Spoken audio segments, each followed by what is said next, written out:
Will you clap for me? Just one big clap. Perfect.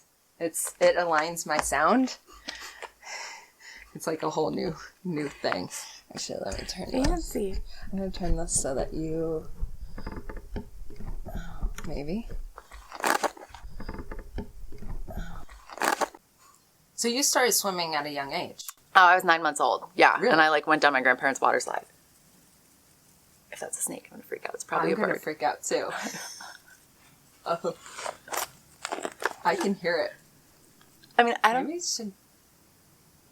It's probably just like a mouse. You think? I don't hear anything. Oh, God. I saw something, didn't you? Sorry. It's okay. Let's move. You should see me when I see a shark. Okay, let's move. I've always loved adventure. Being wild in the wild. Bike is my favorite mode of transportation. And home, well, it's either a tent or a van or even a couch. Exploration has become my education, and dirt under my nails, now that's what I call a manicure. Solo adventuring within nature is where I found myself. I found confidence. I found love, connection, and independence. But when that was all taken away from me from an abusive relationship, I found myself crippled in the depths of trauma, filled with overwhelming pain and just utterly confused, with endless amount of questions like, how did I get here? Is there no one or nothing that can help? Why do others now see me as weak? And am I as alone as I feel? Unable to find the answers that I was desperately seeking, I just had to grab my camera, my pack, and I hopped on a train in search of others like me. This was my therapy. Another solo adventure into the unknown, but this time it was a film about 7 adventurous women who have faced trauma and how adventure aided within their journey throughout healing. But would they hold the answers I sought? Or was society right? Was I now just a helpless victim? I couldn't and I don't believe that lie, because I know there must be those among whom we can sit down and weep and still be counted as warriors.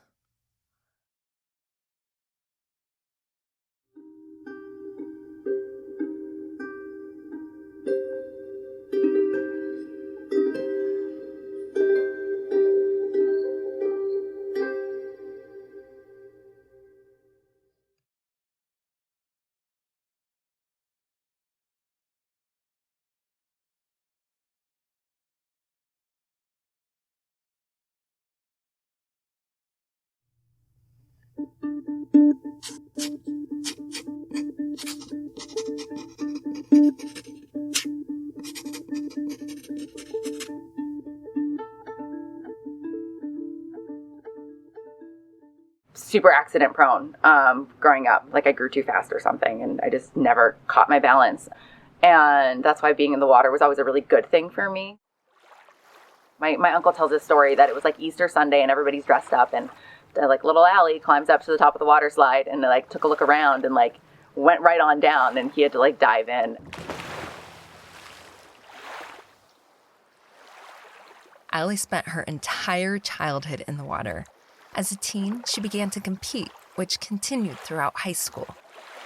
After graduation, Allie moved from San Diego to New York City to attend NYU. That's where she double majored in journalism and art history. And of course, Allie joined the swim team. That's where she met Coach Lauren, who began to call her Allie D. But due to injury after injury, Allie was unable to compete, but she never gave up. Senior year, I had just been cleared to compete, but then started to have like these recurrent sinus infections and having this crazy shoulder pain and having like anxiety attacks to the point that I actually brought myself to the ER.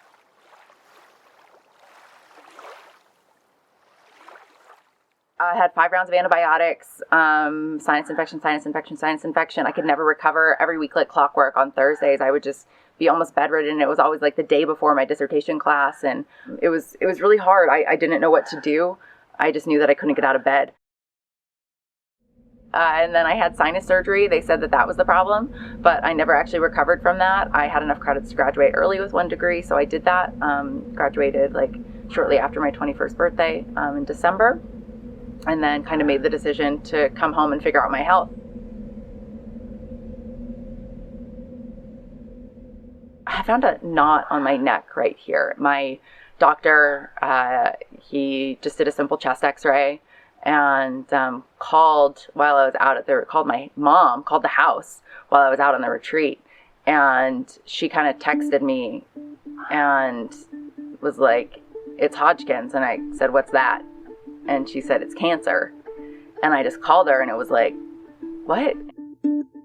I remember driving back. I was out in Ramona, so it's like East County, San Diego. And I remember driving back from the retreat and just, you don't really know. It's kind of like, okay, I met with the doctor and the doctor's like, "This is what we're going to do. And we're going to do this. And you're going to be fine in 6 months." And so I was like, okay, great.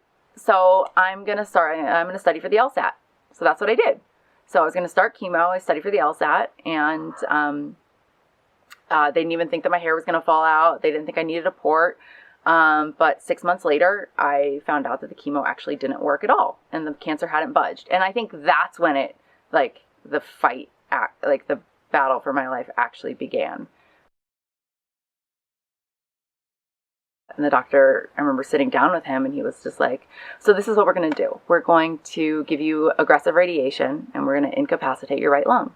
And I'm like, "Well," he's like, "Well, what does that mean? Like, what does that actually mean?" He's like, "Well, if you used to run a few miles, you might only be able to run around the block, but we're going to get rid of the cancer for you." And I was like, "Okay, doc, I need to think about this. If I wake up one day, I want to be able to know that I can just, like, go on a hike, or, like, I could go for a run."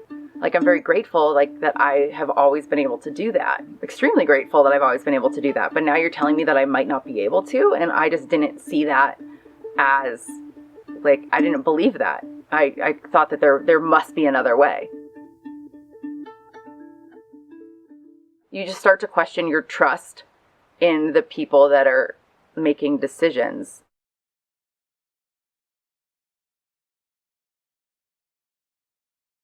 And there were moments in that first 6 months where, like, we tried to go and get a wig, and it took about 3 times until I finally got a wig. And I remember just sitting in front of my mom had parked on the other side of the street from the store, and I remember sitting on the other side of the car, just, like, on the floor, like on the curb, just crying. And it's this, like, sense of identity that I always had really long hair. My nickname in high school was mermaid hair, but also I think just being a woman, and it becomes part of your identity and you don't realize it. I lost everything. Eyebrows, the little baby hairs on your neck. I lost everything. People treat you differently. Some people did. Cancer? Some people. How did that make you feel? Horrible.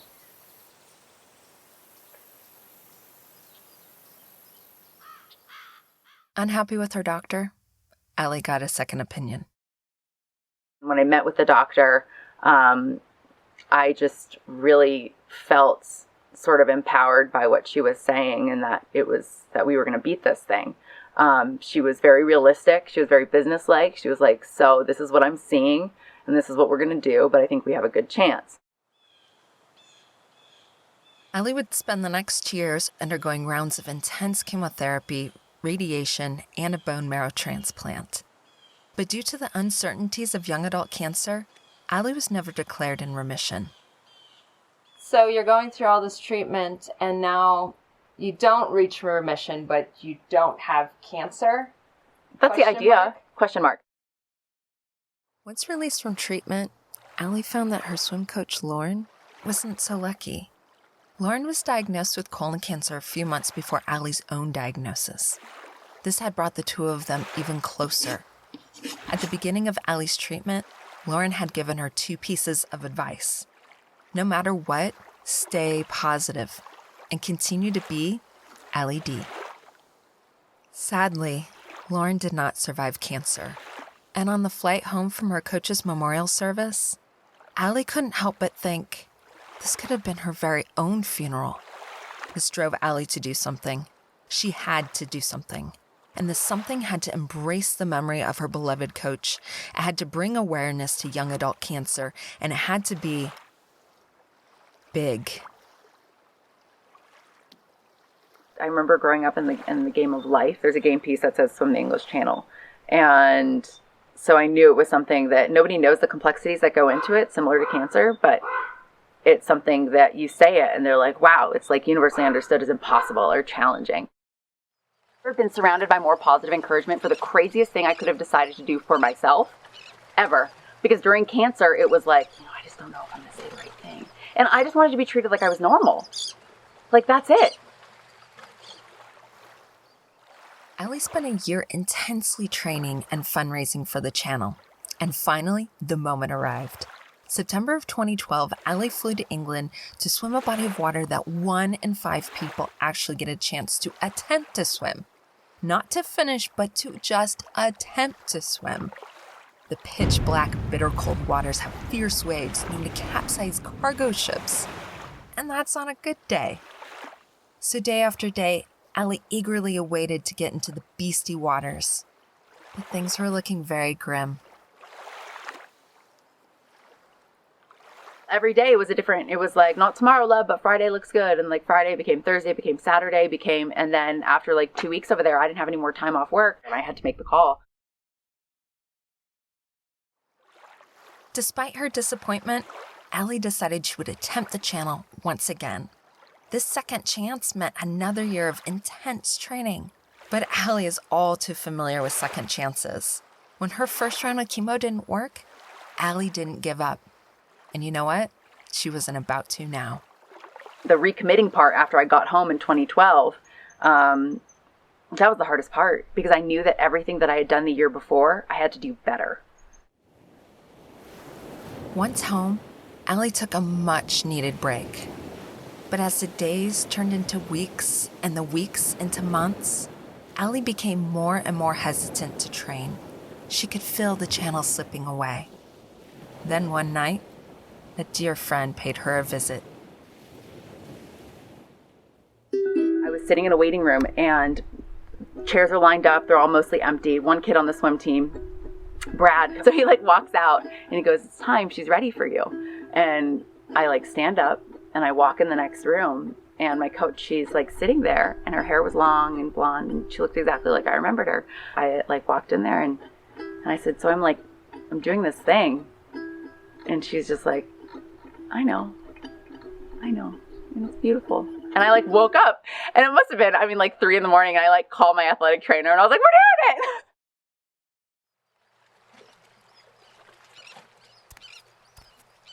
I was in the water by 5, usually swam 5 to 8. Like we were training in a great white breeding zone. If you ever feel like you're being watched, like you just get out because you know what, it's their home.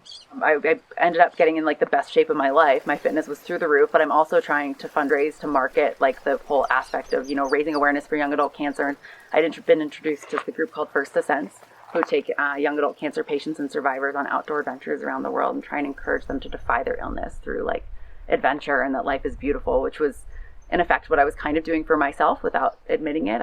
It's so much easier for me to say that I'm doing this for someone else rather than for myself. Is that what kept you going and gave you got you up absolutely. in the morning? To be able to wake up and be like, I don't want it, like I'm hung, like I just don't want to. Be like, wait, but I can. And so to wake up and not say like, it's not like what can you do, it's what will you do.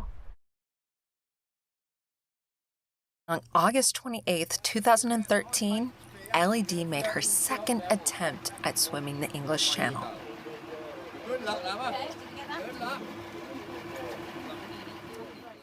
You're on the boat, you're getting ready, it's 3 a.m., you're going to jump in the water. Oh, yeah. What's going through your head? Let's do this. It's an extreme sport. If there's any doubt of mind when you look in the mirror, you shouldn't get in the water. Because when things go bad, they go bad really fast. Swimming the channel is extreme, and it would prove it to Allie. She struggled to swim through shark-infested waters and actually swam through a school of jellyfish. All this while dodging the endless number of cargo ships that wouldn't have even noticed if they ran her over. And due to the toxic smell of diesel in the water, along with the 9-foot swells, Allie vomited half her feet each time she tried to eat. Nobody can touch you when you're in the middle of the ocean. That's just the rule. Throw you food on a P cord, like parachute cord, on a boat that's like rocking back and forth in 9-foot swells, and you're supposed to catch it, drink it, keep going. I had to really work hard to be able to take in even 6 ounces. The saying is, it's 21 miles as the crow flies across the channel. So they say you swim 20 miles to the start. And so they would hold up a sign and say, you're at the starting line. And at that point, I ended up swimming in place for about 3 hours. Oh, wow. And it's like somebody it's like holding your head in elementary school and you're like, I want to go, I want to go, I want to go. And you can't go anywhere. You can just get into your head when you really shouldn't be thinking about anything and just like let your body do the work. And do you think you did that with cancer? Oh, yeah, I think so. It's very different than pool swimming. And my hips are shot. Like I knew what my weaknesses were, but I knew that every 30 minutes they were going to throw me a water bottle. And then I had the most beautiful sunrise ever.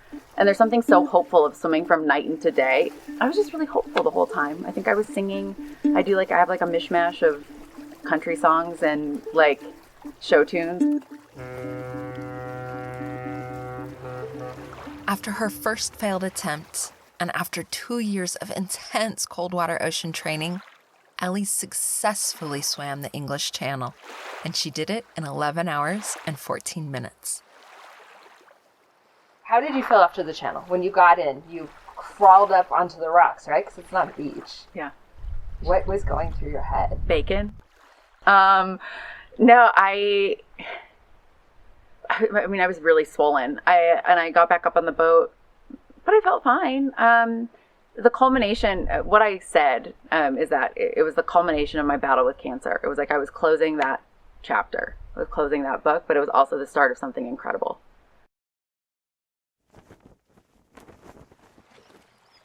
So yeah, I'm a dual citizen. And that was actually the icing on the cake. So when I swam the English Channel, I found out at the very end that no Italian woman had ever done it before. It was like, oh, by the way, like you're the first Italian woman. And I was like, that's incredible. I mean, to be able to do something for just your roots, like it felt really cool.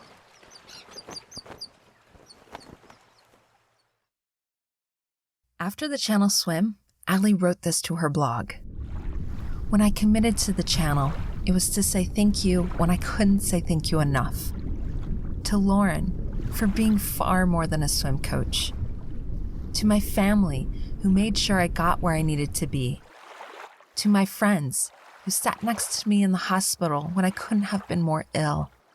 And to give back. For all the young adults with cancer who are still fighting for their lives. To let them know that someone is fighting for them. To give them the strength that they may not have known they had, and the inspiration to defy their illness.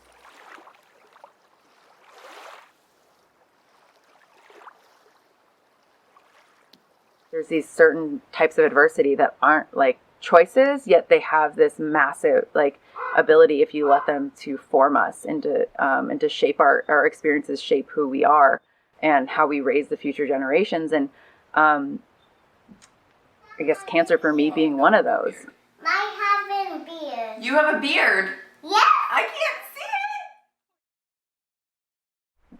There aren't any boundaries with cancer or with open water swimming. I mean, you don't know what's on the other side, but you just have to like trust yourself that you're doing everything that you can, like that you're moving in the right direction. I mean, I'm very grateful for cancer, and my outlook on it is just, I mean, the best way to get to know yourself is by throwing yourself into some sort of crazy situation.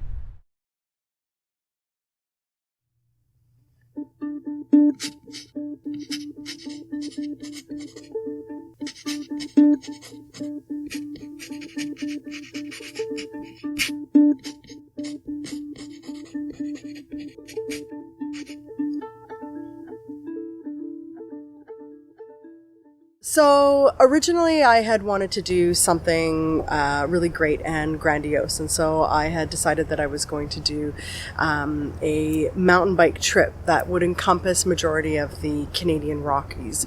And so the plan originally was to start in Fernie, British Columbia, and then to end in Kananaskis, Alberta, and to travel through that part of the Rockies. So we'd be going through places like Revelstoke, Golden, into like Glacier and Banff and Lake Louise, Banff, and then into Canmore. So it was going to be like a solo journey for myself. So that was the original plan. Did you have any mountain biking experience before you put this together? No, I had very little mountain biking experience. So why would someone with such little mountain biking experience attempt to take on such an epic journey? I was coping and managing and dealing with the unknown of death and loss. So in 2008, my mom died of ovarian cancer, and that had hit myself and my family very hard.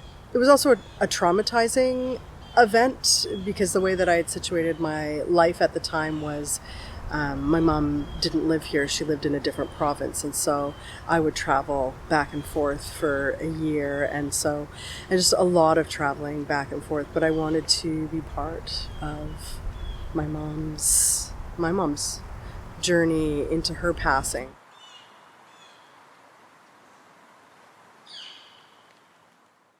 After my mom passed away, I had lost 5 family members over the course of the next couple of years, all to the same gene mutation.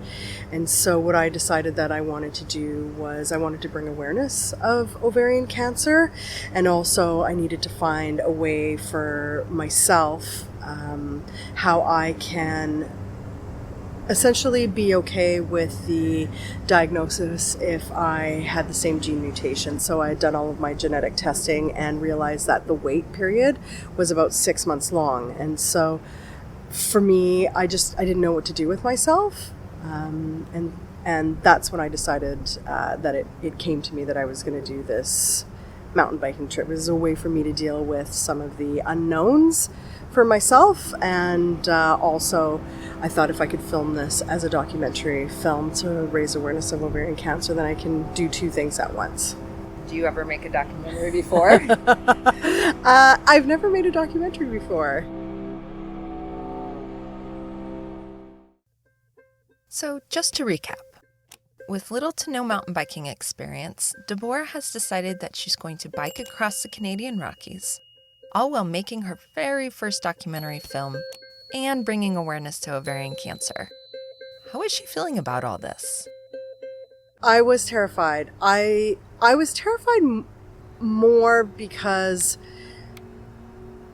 I had never really I was always high functioning, but I never really completed something of this nature before.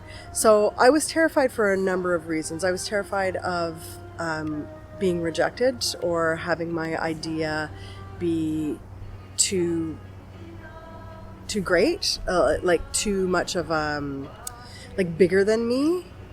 Also, at the time I'd always associated athleticism with a certain type of body type, and I was not that body type. So I also thought, well, nobody's going to take me seriously because, this is, like chubby girl trying to like do something that only, like the skinny, super muscular athletes would do. So I did definitely have to struggle with a lot of demons.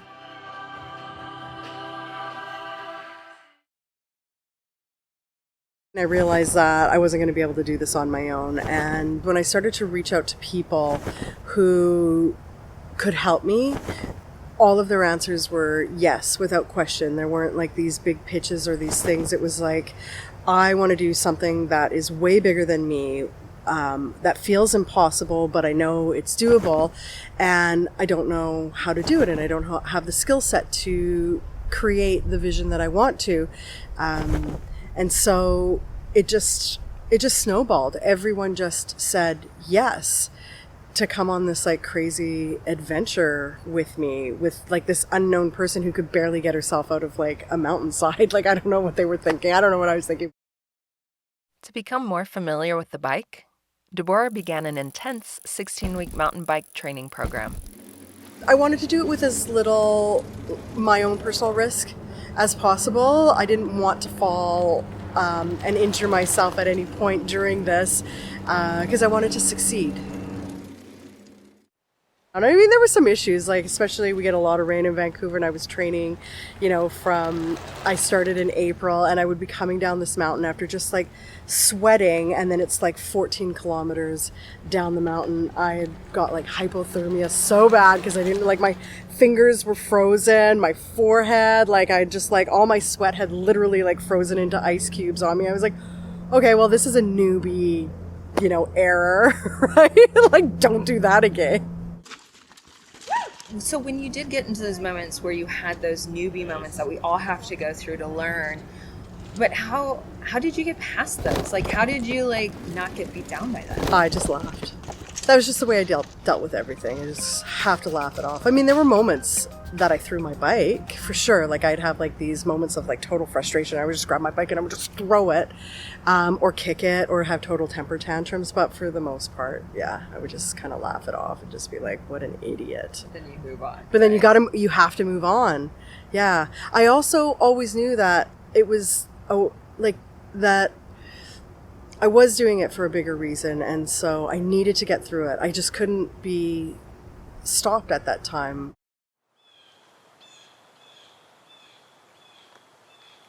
About 6 weeks prior to like my scheduled departure date, I had a bad accident on a training ride, and I actually tore my ACL in my left knee. And I actually thought it was going to be over.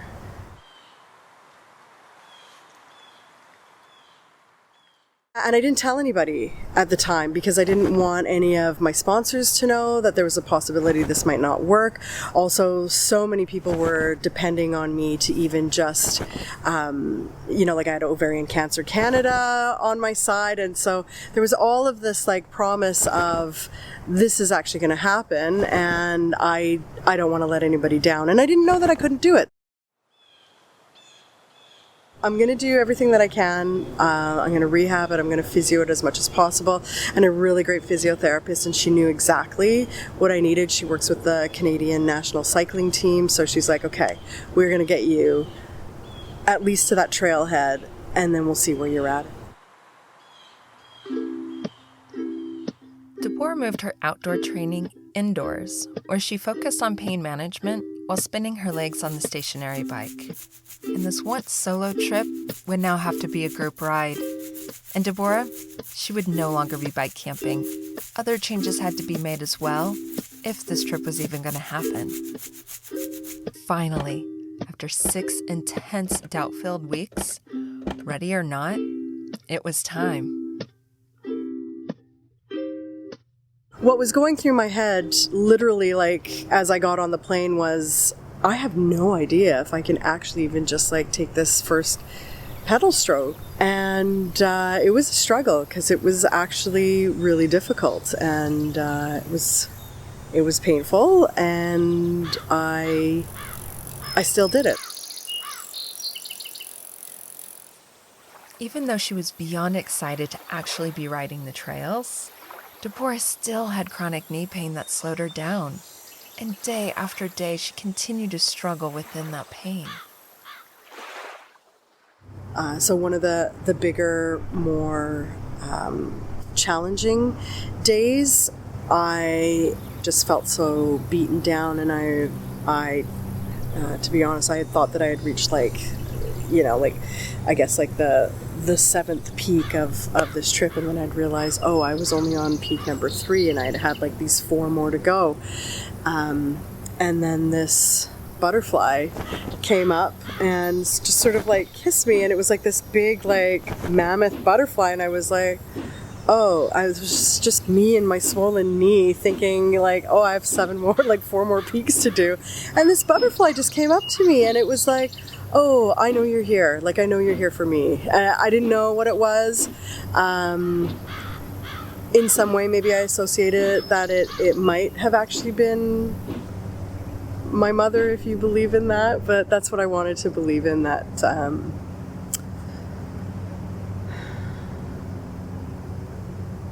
yeah, it was just encouragement, and yeah, just knowing that she was there.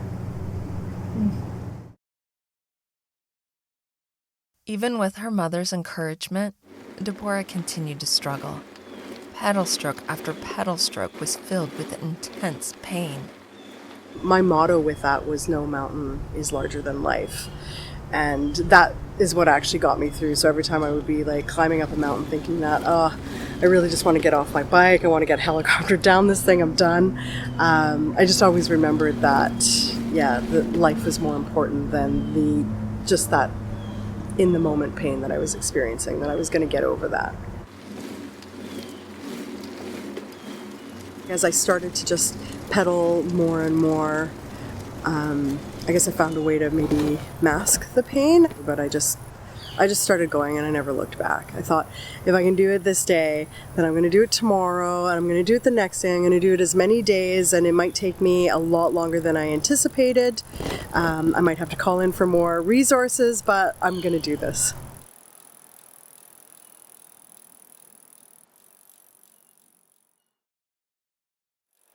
Despite her injury and her extreme chronic knee pain, and through all the struggles, Deborah finally reached the last peak, accomplishing her epic goal of biking the Canadian Rockies. That is awesome!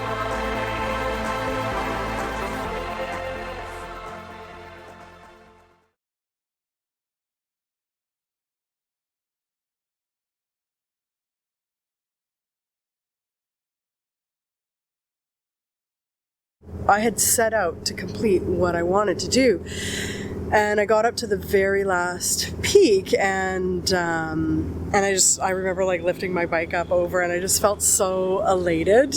And I guess I'd realized in that moment that I wasn't actually, I was doing it to raise awareness of ovarian cancer, and I was doing it to help me, go through loss and grief. But what I didn't actually realize what was occurring for me was a very different journey, more of an internal journey. And that was that no matter what the results of my genetic testing would be, that I would be okay with that.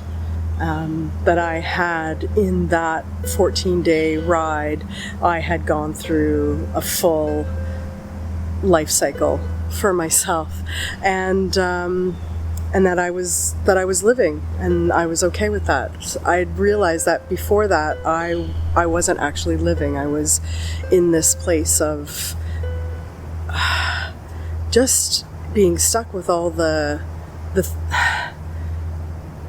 just overwhelmed with grief, and I didn't realize how paralyzed that I actually was, and that, yeah.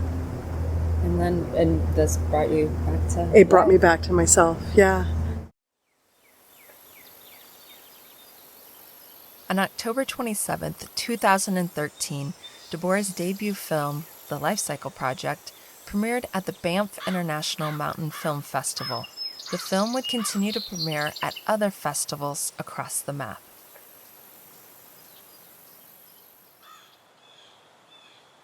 I wouldn't have come to this place without her. I remember after my mom passed away, I was like, if I don't do something healthy, I'm going to do something destructive. And I never looked back.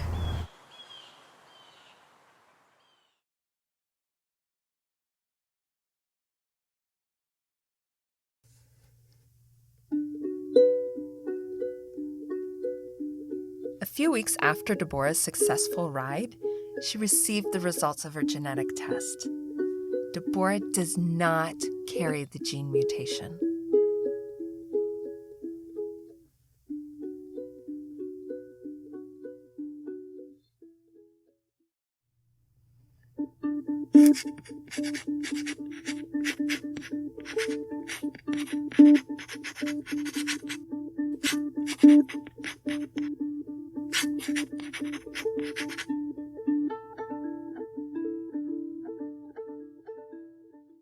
most recent book is called Pure Land.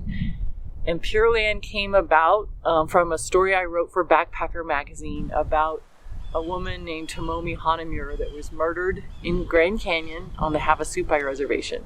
And her murderer was an 18-year-old Havasupai Native American kid who lived on the reservation. And that happened when that hit the news that this woman from Japan had been murdered in this really popular hiking destination. I was like, well, Backpacker, I think we should do a story on this. And Backpacker, they were like, we don't write about murder. We write about like the best 10 trails in Grand Canyon or whatever. I'm like, yeah, but like, should people go hiking there? Like, we need to find out what's going on down there.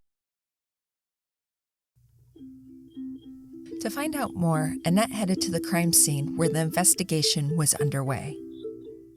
So law enforcement were like, don't be down there. Women shouldn't be down there alone. And that was kind of annoying to me because I felt like, are you blaming her for getting murdered? Like that was really kind of eating away at me. I was like, she deserves to not be blamed for getting murdered.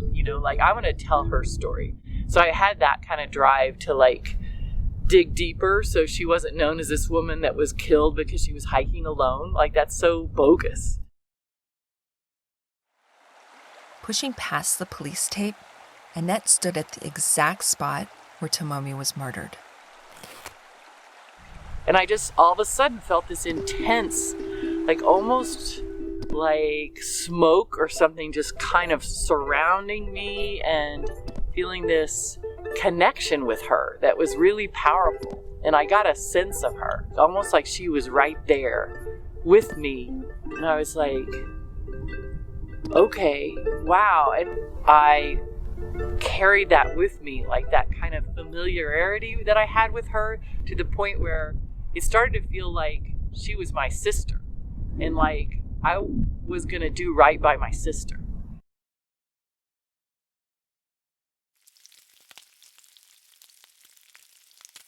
To learn more about Tomomi and her life and culture, Annette traveled to Japan. She met with Tomomi's family, spending time with her father, cousin, and even her American rescue dog, Blues. Being with her family, they gave me her journal, her diary, which was all written in English. And no one had ever read it before, because it was in English. So, it had just been kept in this envelope. Her dad just handed it to me and said, "This is for you." And I'm like, "Are you sure you don't want to keep it?" And he's like, "No, it's in English. It wasn't meant for me." And he's like, "You have it." And so can you imagine what it would be like if you're writing your journal thinking no one would ever see it, and then the first person that sees it is this complete stranger from another country that's like reading about your most intimate thoughts and experiences.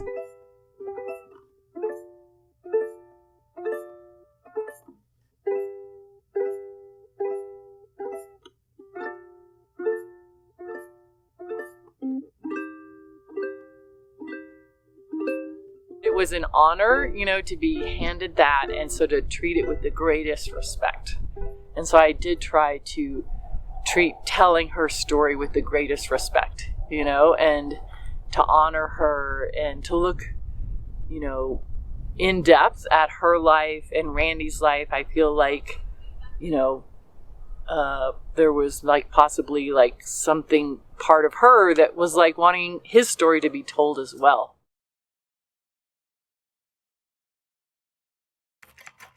When I came back from Japan, I was like, all right, I'm going to write this book about Tomomi and Randy. And that was it. I was like, I'm just going to like kick this thing out within 6 months and it's going to be done. And then I got the files from the FBI of Randy's confession. And as I looked more deeply into Randy and was reading notes that he wrote in his own hand when he was a kid in school, and read about how his father had been beating him, and then I listened to the audio of his confession, like he described the murder, and there was like part of me that was like, when I look back at my notes that I was taking, my handwriting was starting to look weird. Like going back, it starts to look like a drunk person and then crazy person.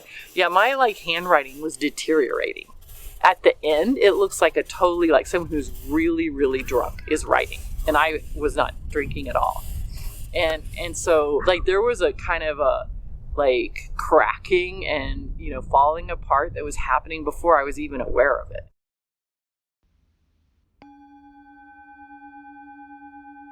At the time was also starting to feel really anxious, and I was like, I don't know why I feel so anxious. And I was like, I'm going to start meditating, you know, because I was trying to understand Buddhism as part of Tomomi's culture. And so I joined this meditation group. I was meditating and sitting down and trying to get to that state where your mind stops. For me, like, you know, my mind is going all the time, like hamster in a wheel, but it would like all of a sudden sort of stop.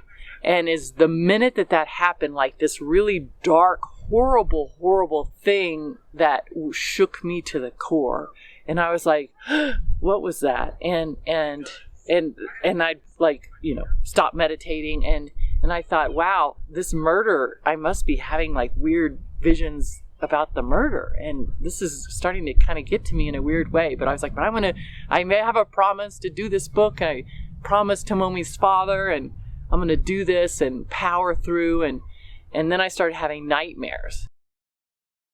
I would wake up like almost dead, you know, and then I would have nightmares where I was dead. And I was like, you know, where I was like out of my body, and it was like really terrifying. And so, you know, I kind of kept all this private. I didn't know, I was like, you know, I don't know what to do, and hopefully it'll just pass, and, you know, I'm just going to try and be more relaxed. And, you know, I kept working on the book, and then I just stopped sleeping. Like my body was just like, you're not sleeping anymore. And because you can't have those nightmares. And so I went for like 10 days without sleeping. I literally thought I was going to die.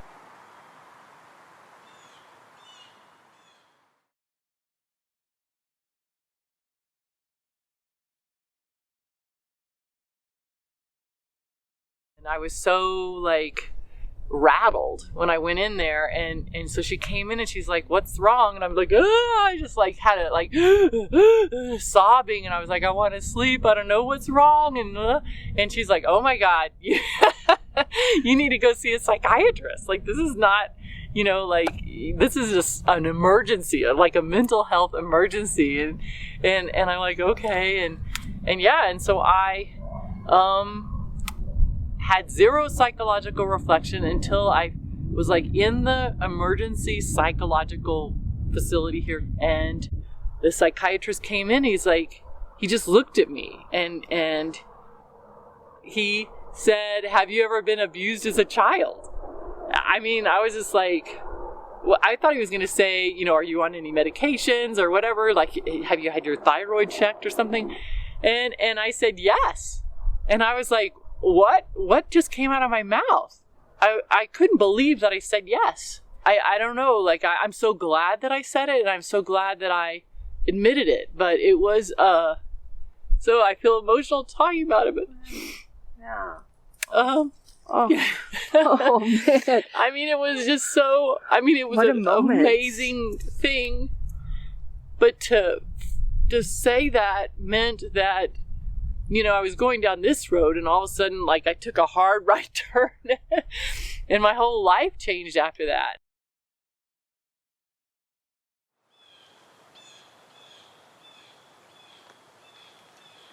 All of a sudden, you know, I have like a serious psychological, emotional issue here to deal with, that I was most worried about. How is this going to affect me, my ability to parent my son? I wasn't thinking about the book. I was like, I guess I'm going to put this book off to the side for now, because it sort of scares me to think that the book, like investigating that story, brought me to this point. But I also didn't think, I was like, I know I'm going to continue with the book. Like, I didn't question that, but I was like, I wasn't sure how.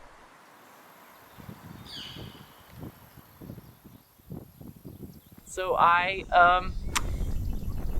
had to kind of look around and say, you know, how am I going to like do this? How am I going to move forward? And I feel like I, as a child, had a really strong connection to what I think of as the creator, like the creator of the earth and that higher power, and that was in nature. And being in the woods when I was a kid was like my medicine. And so when I was like really upset as a child, leaving the abusive environment of my house and being out in the woods with my dog was like reset me, and I felt like totally embraced by the trees and the wind, which is all around me right now. And I felt like taken care of, and I returned to that, and I had to basically turn my healing over to that higher power, to like the force that created the earth and the trees and the wind, also was going to take care of me, and I had to just trust that.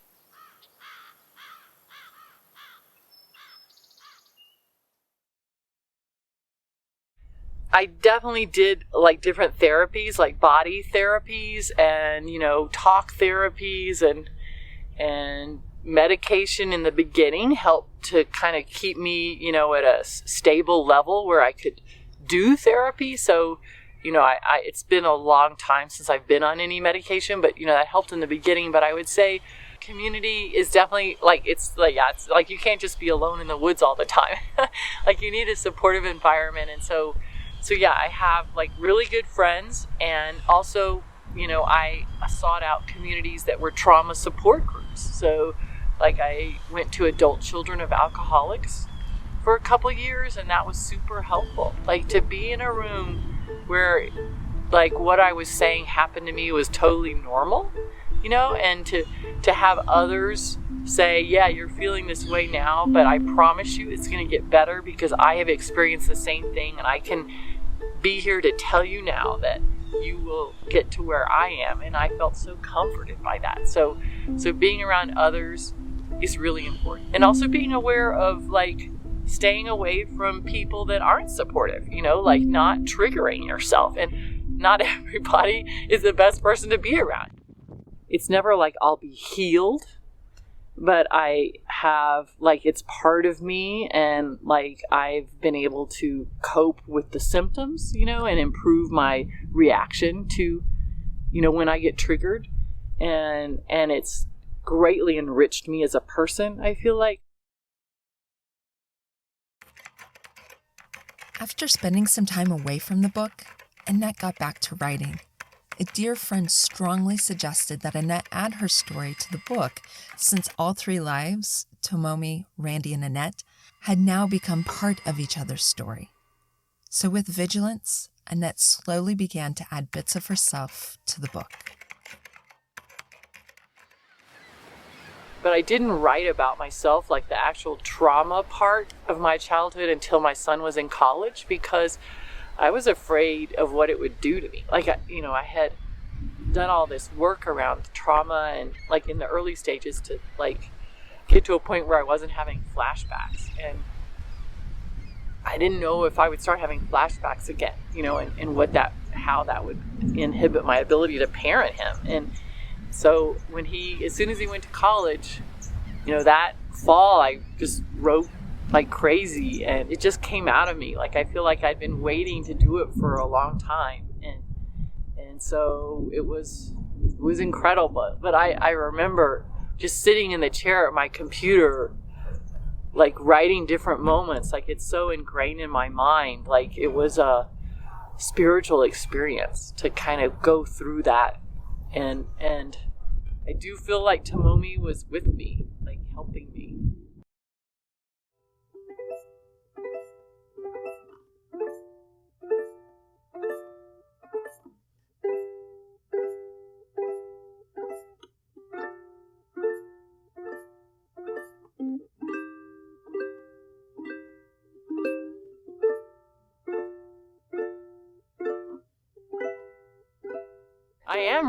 I am reborn. I'm a different person. I'm a totally different person.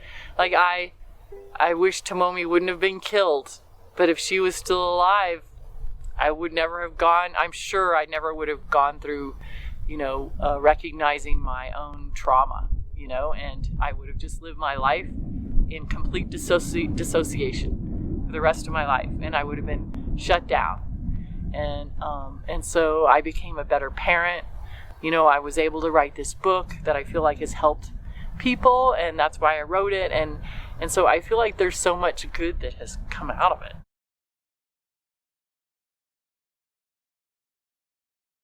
In the early days when I was like rattled, by flashbacks and everything, and I was like, I felt compelled to just pull out her journal and go through her journal and read her words about how she was so moved, like as she walked, in the redwoods, in Redwood National Park, and when she was in the Grand Canyon, and when she was like in the Tetons, and just what she said just really reminded me. It was almost like telling me again, like, where to go. She's like, get out there, and I am so grateful to her for that.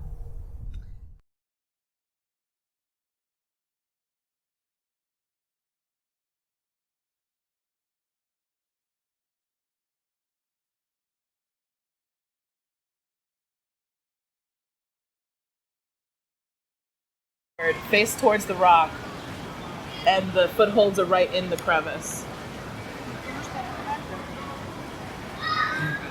That's a V2, or you would probably call that a 5.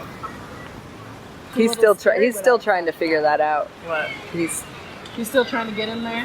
he's still trying to figure it out. Really? I'm not a rock climber. Okay. Oh. Are you? Yeah. A paraclimber, as they call it.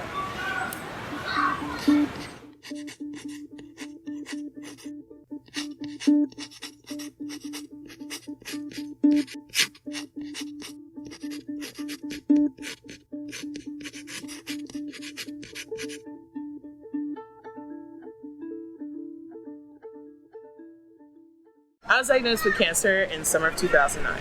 I had a very rare form of cancer called synovial sarcoma. Sarcomas are soft tissue cancers, so they don't affect a particular part of the body. It's considered to be all over your body, right? Sarcomas are in blood, they're in soft tissue. And it has like about a 65 to 70% mortality rate once diagnosed. And you're pretty much stage 4 as soon as you're diagnosed, most times, a lot of times. Because when a tumor does finally manifest, it grows very, very fast. What stage were you? I was definitely stage 4 when I was diagnosed. Yeah. That's terrifying. Yep. Definitely not the easiest time in my life. There were various stages of that whole experience that was not the easiest time in my life. It's easy to also kind of delve into a realm of kind of cutting your feelings off. Like every time anybody tells you something, you're like, whatever, I'm dying, Don't care about your new sheet set, Karen.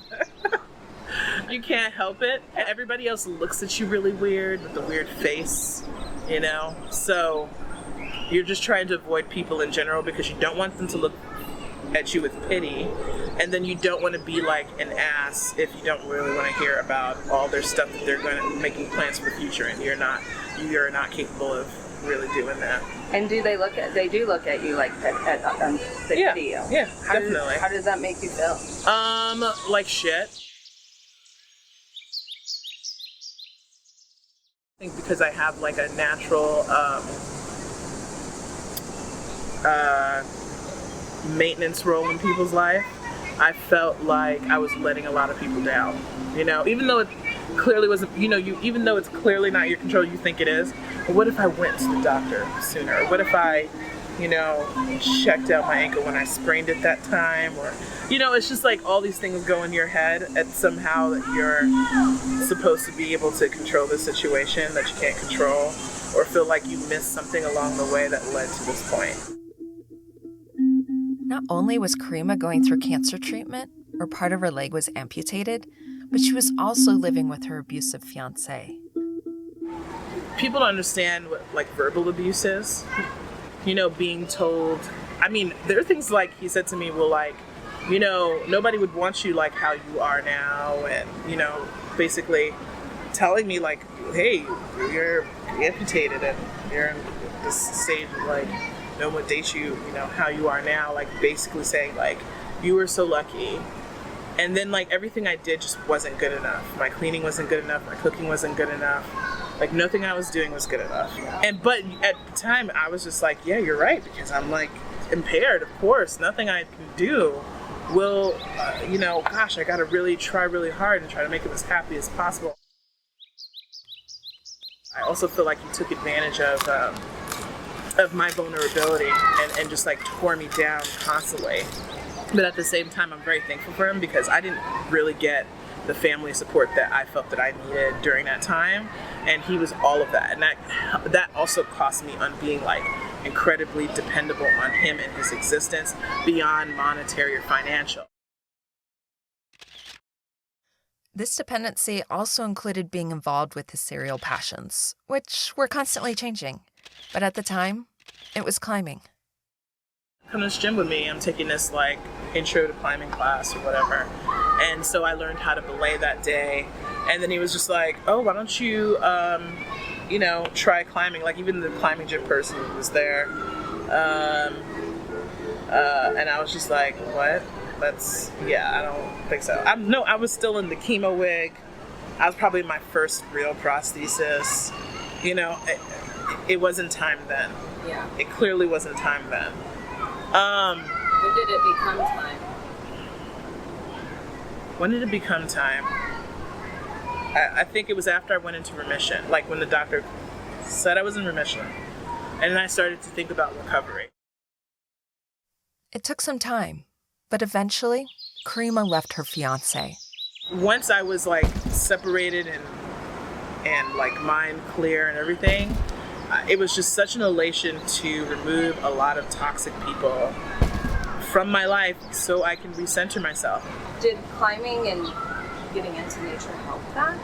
Oh yeah, immensely. I think especially my first trip out in Colorado at Estes Park was prolific because I was around other young adult cancer survivors, but I was in a place that separated me from like everything I was thinking about. I could only think about what's in front of me. And I think that's really important. And I kind of feel like I've taken that philosophy from that experience and incorporated it into my regular life.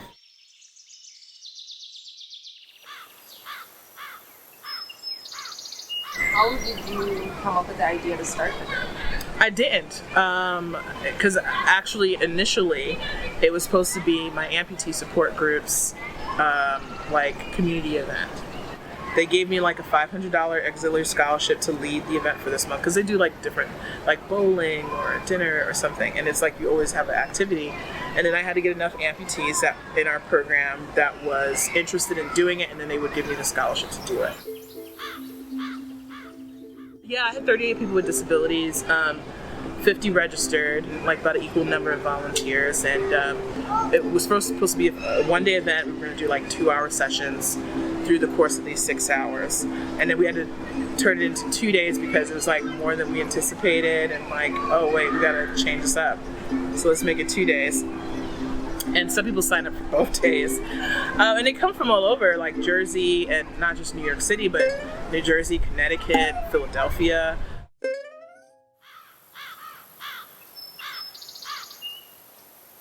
I didn't know that it was a big call for it. I really didn't know because, again, I had myself had been an amputee for maybe like 2 years, right?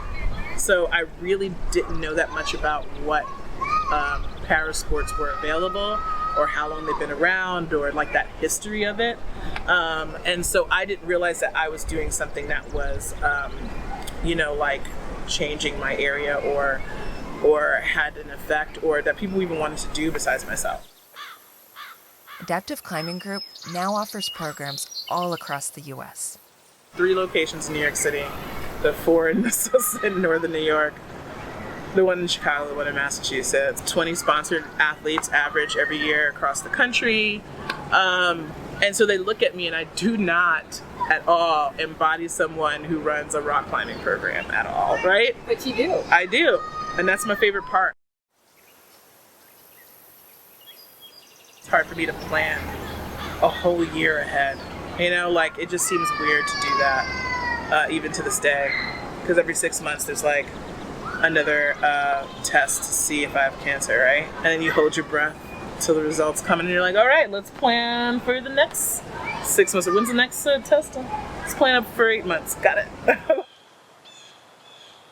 But I am a planner. I plan for my program. I plan for people. And I know that there's certain wheels and grease and things that need to work. But when it comes to me and my self-care of taking care of my life, I'm just like, I'll plan and say, you know what, I'm going to work X amount of hours so I can take this day off. Because I think it's time for a Sunday. And since I don't have really work days that make sense, my Sunday could be Wednesday. I know that not everybody has the ability to do that, but that's the one thing that I am happy that I'm capable of doing in this particular lifestyle. I do work a lot, like 6 or 7 days of work a week, but I have to say some work days are so much fun. I don't even realize they're work days. Well, because you're doing something you love, right? Oh, that's true. I mean, that is definitely the biggest blessing of all. If everyone was able to work their hobbies and live off of them, like, whew, there's so many happy people.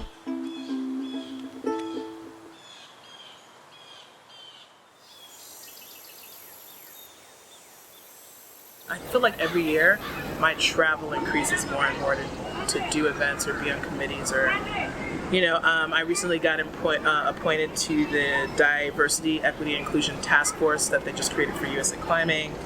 I'm working on Climb the Hill with Access Fund and American Alpine, seeing if I have any effect and what it'll do and will I take more of a step forward. I feel like on the committee I'm kind of back here a little bit, and then I'm like, just trying to get the flow because I'm just used to directly working with people with disabilities instead of like making opinions and affecting decisions that will again represent and affect them, in a more political way. And so that's a new venture for me. I'm like advisory councils for climbing festivals to like be more mindful of the language they use and more information in their communication of events so that people with disabilities would feel welcome, if they wanted to take part or not and make the decision for themselves. Do you feel welcomed when you do events? I feel like I am singularly welcomed. Yes. Because they know me. Yes. But if somebody, let's say... Just me is singularly welcomed. Yes. No, I don't think so. Not at all. And why do you think that is? Because, it's just, it has to do with stereotypes. And I feel like there's a long history of abuse of people with disabilities that is very silent. And people are scared. The ADA Act only came in 1990. That's not a long time. The American Disability Act was signed into law on July 26, 1990. It prohibits discrimination, and it guarantees that people with disabilities have the same opportunities as everyone else to participate in the mainstream of American life, to enjoy employment opportunities, to purchase goods and services, and to participate in state and local government programs and services. The ADA is an equal opportunity law for people with disabilities, and it's modeled after the Civil Rights Act of 1964, which prohibits discrimination on the basis of race, color, religion, sex, or national origin.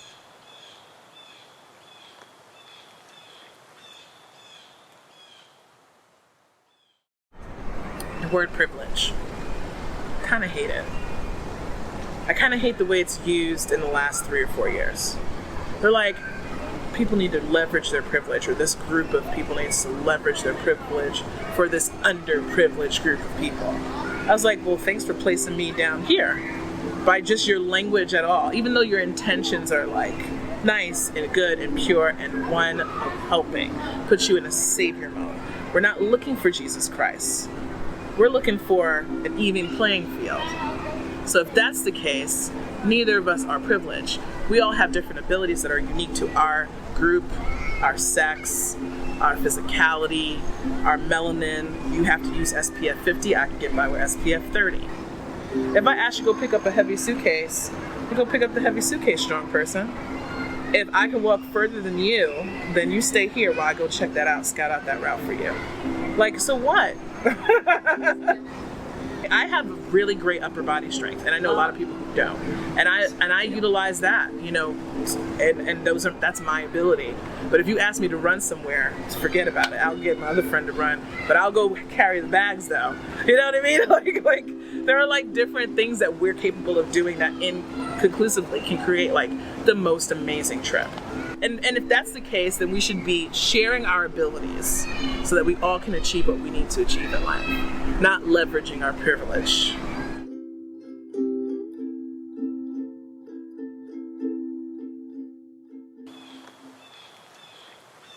I feel like there's a group of people making a difference, and I'm just facilitating that.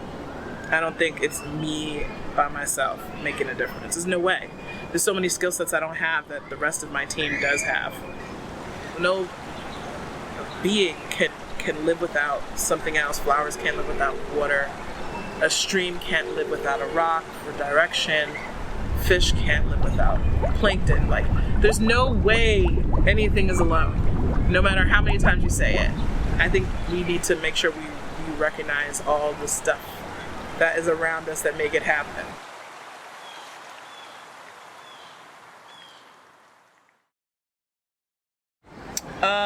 What keeps me going? I think they're the family I created. I have a sense of being useful, and as long as I feel like I'm useful, I'll keep doing it.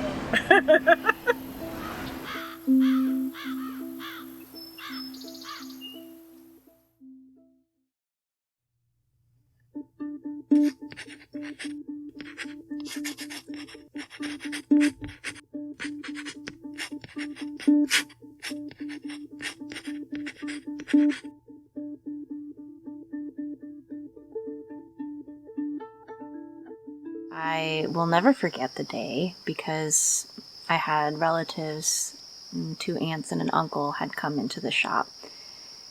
And it was just one of those situations. I was at the counter and it was a Sunday and it was busy, and I did my typical greeting, and then I took a double take and like, oh, it's my Aunt Lorraine and Aunt Sylvia. What are they doing here? And it was just, you could see a look on their faces that like, something's not right. And then they came over, and I don't remember exactly how they said it, but like, your dad's gone. He's cutting a tree and he's gone. And all of a sudden it was just like crack. I know I don't know what sound I made, but then all of a sudden it's just like I'm pretty much in a pile of tears. Like, you've got to be kidding me. Like, this is not how it was supposed to go.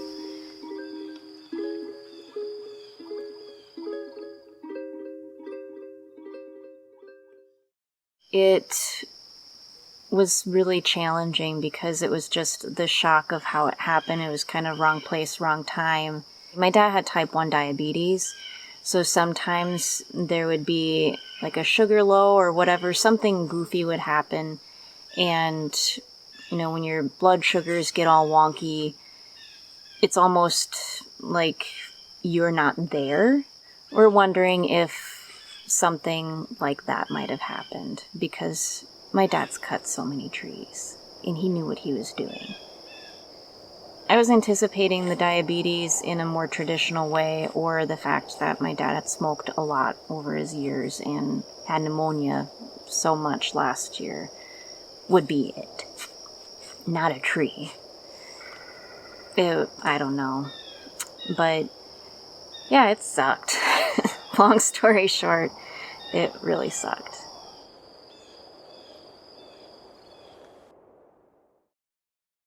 You don't even really know what to do or think. It's like, okay, so all of this happened, and then I have to deal with all of this other stuff that, I've never dealt with it before.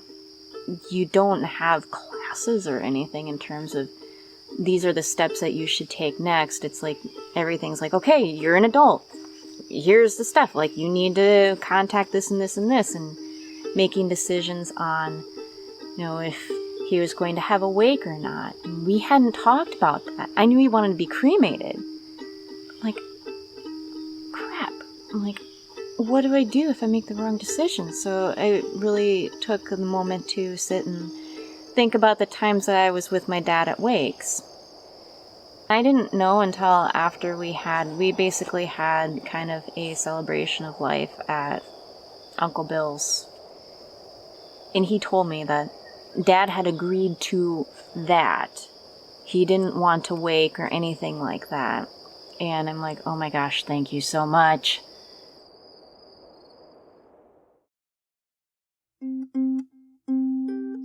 So one of the major things that I had to deal with was, I'll say my dad was a collector of many things. And I spent more time in his house when he had passed away than I did when he was alive. And a lot of, I would say, something that I had to deal with was just kind of seeing how he lived. I can understand more that my dad prioritized the things that he loved doing most in life, which was being outdoors. So his living quarters wasn't necessarily the best. I mean, it basically looked very depressed. The only running water was in his bathroom, a sink and a shower and a toilet. Just wondered, like, why wasn't this ever finished? I mean, he didn't have a kitchen. It was traumatizing in a way. Mm-hmm. It made me really, really sad. Mm-hmm. And I had so many, there's so many questions that there would never be full answers to. It did make me depressed. I will say that I know, looking back now, not only did I have anxiety, I was depressed too. I felt a lot of what his place represented was how he had basically lost me when my parents got divorced. And I didn't really know or comprehend, and I didn't really get told until after he had died, like when my mom left, he had a broken heart. It sucked also to learn how much he loved me and was proud of me, and just how happy he was with my mountain biking and everything. To hear all of that pride from other people after he died. It's like, you know, but you don't know until afterwards.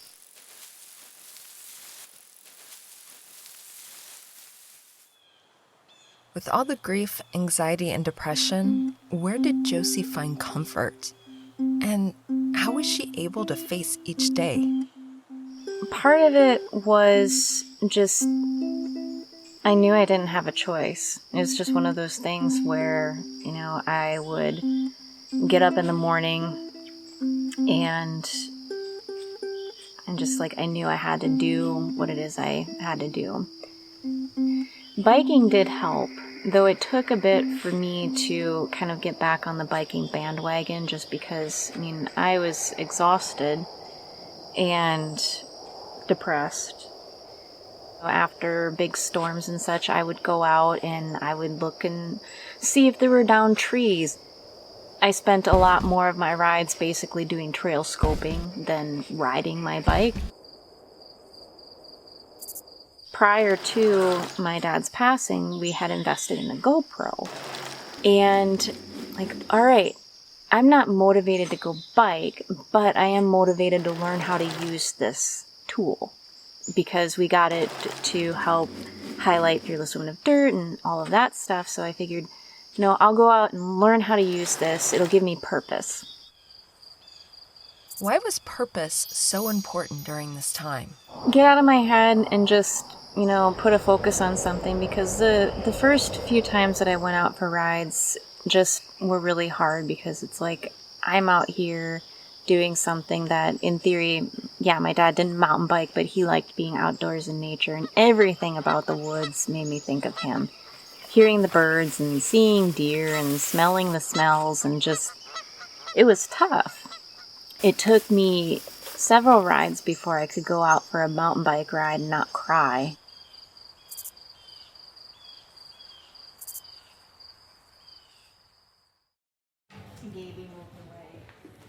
The grief thing, I don't know that I've actually went through the entire grieving process. I feel I had to put a lot of that to the side just because I had so much crap I had to deal with. You know, you don't have time.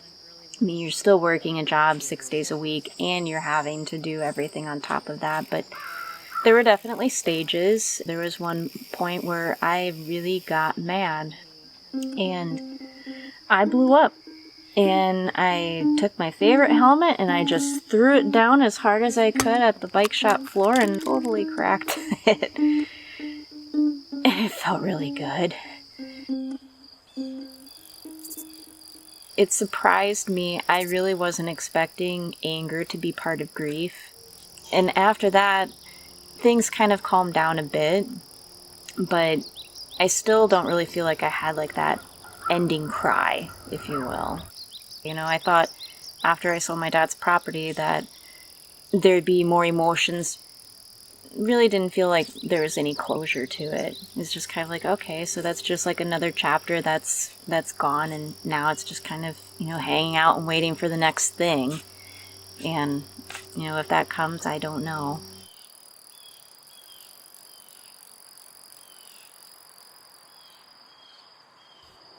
Josie began to use her mountain biking platform of Josie's Bike Life to give voice to her grief, her loss.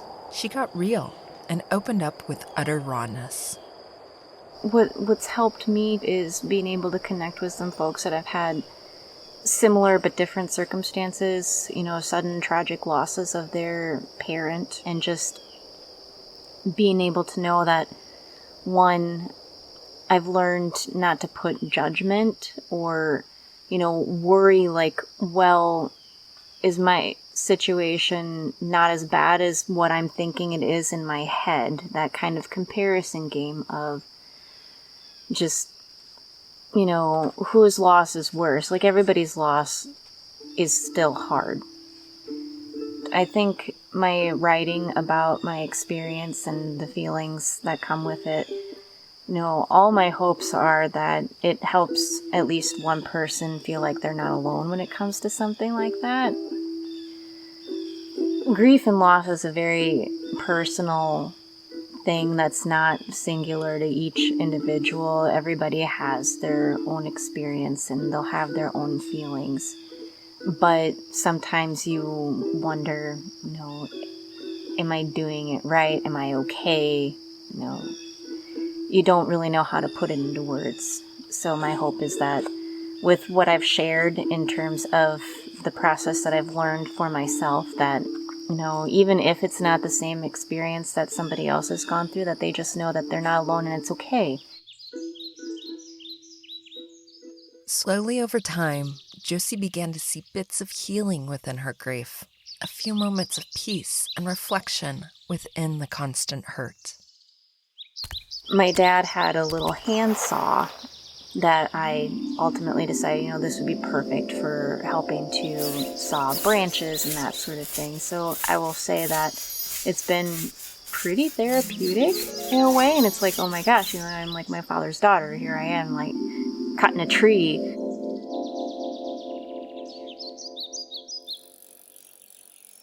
With the loss of my dad came, you could say, a reconfiguration of life and priorities, if you will. I gotta do something for me.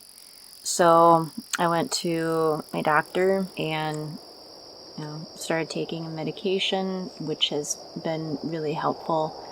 So just kind of figuring out, you know, if it's something that I'm going to just need to incorporate basically as a supplement for leading a happier life. But it's been a relief to not have like this panic brain all the time, especially with the final stages of closing the estate.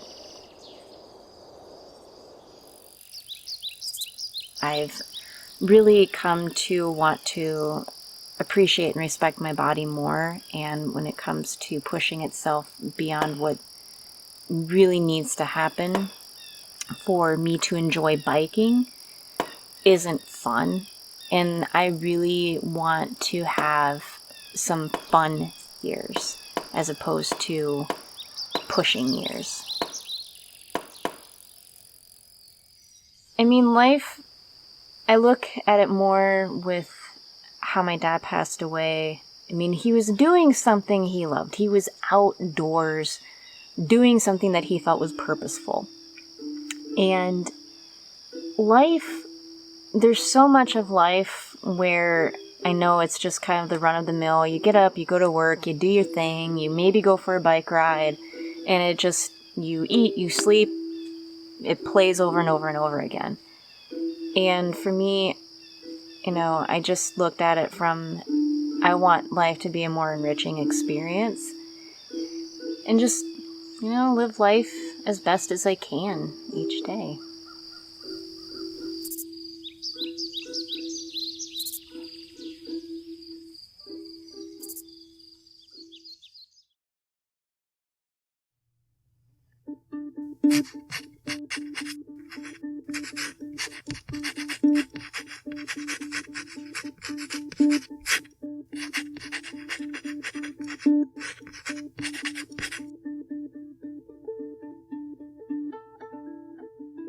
One day we were out for a hike. I just moved here from Ontario, which has literally no mountains.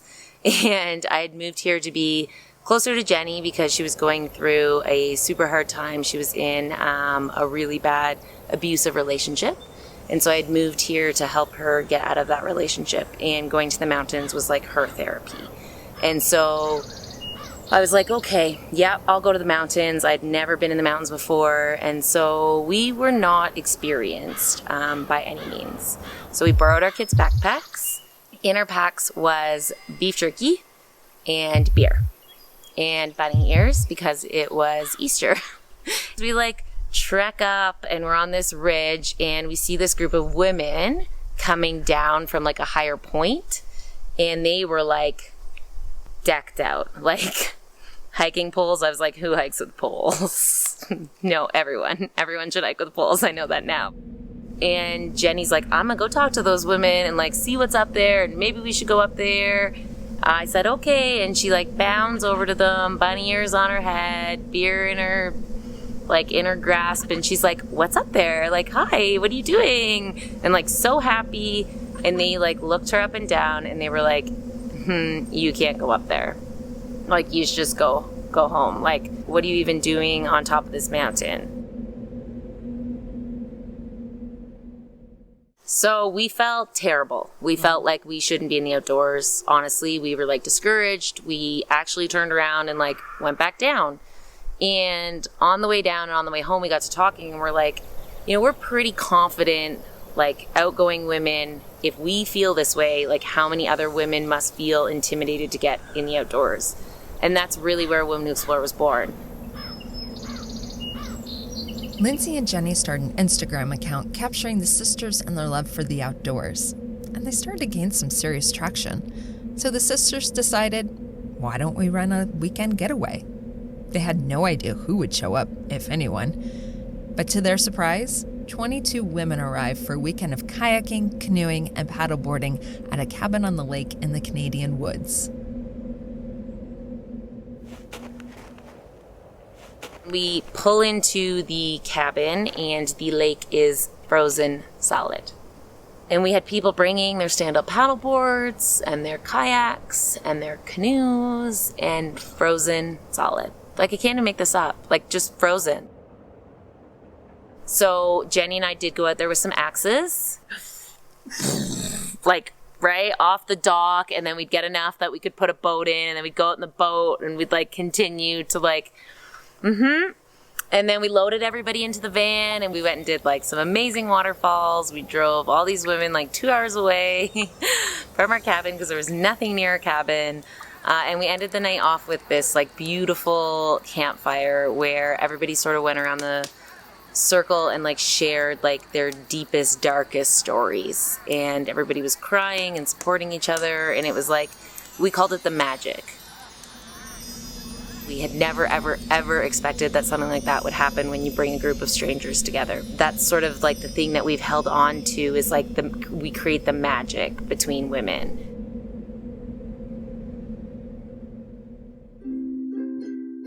With the continued success of the weekend gatherings and running with the magic, Lindsay and Jenny pushed even further. They were getting more women outdoors. And this once passion project, it now became a full-time gig, which both sisters put their everything into. And it paid off. Women Who Explore now has trips all over the world.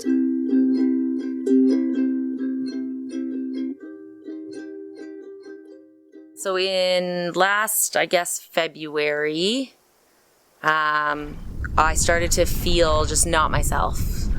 Things were going awry medically for me, and I'm pretty healthy.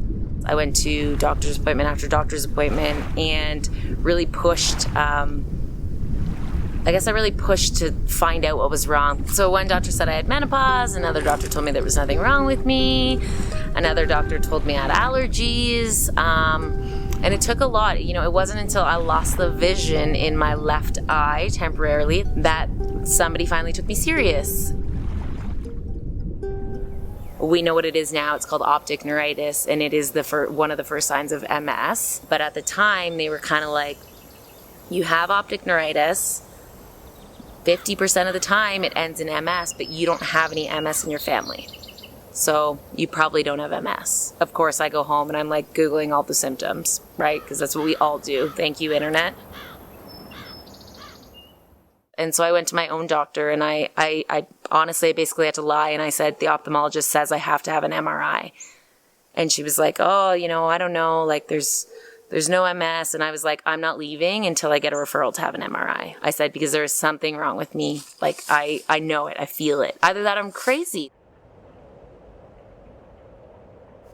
For a long time, like while I was waiting for that MRI, I'm like, am I just crazy? Like, am I just making this up in my head that something's wrong? And I don't know, like how we've been, like, society has like made us think that, like, for some reason we think we're crazy. Like, women are crazy. Like, no, we're not. Finally, Lindsay had an MRI. The doctor called me and they're like, we're referring you to a neurologist that specializes in MS. And I was like, so, like, could you let me know the results, like, over the phone then? Because if you're sending me to an MS neurologist, like, I'm pretty sure it means I have MS. And they're like, no, so we don't give results over the phone. I was like, okay.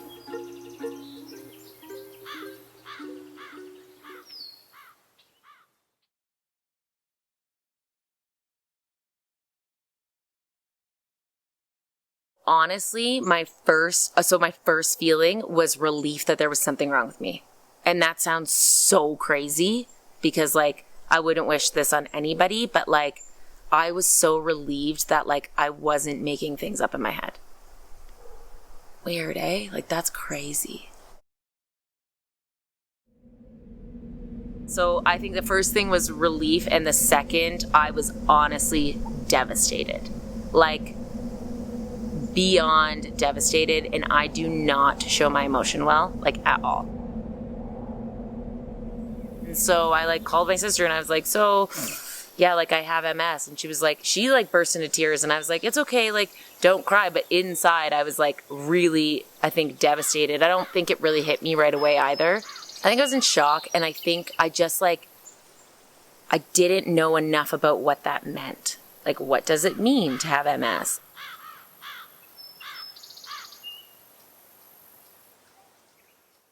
Don't get me wrong, like, my neurologist was amazing, but, like, he's like, this is what it means, but, like, you need to go home and, like, you need to do the research and, like, you need to figure out, like, where you want to go from here. And so I think that was, like, a hard thing for me. I was like, oh, wait, there's not just, like, a little, like, pill that I can take that's, like, going to make everything, like, great.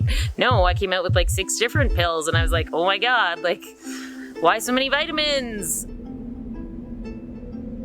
And I guess I, like, felt a bit sorry for myself.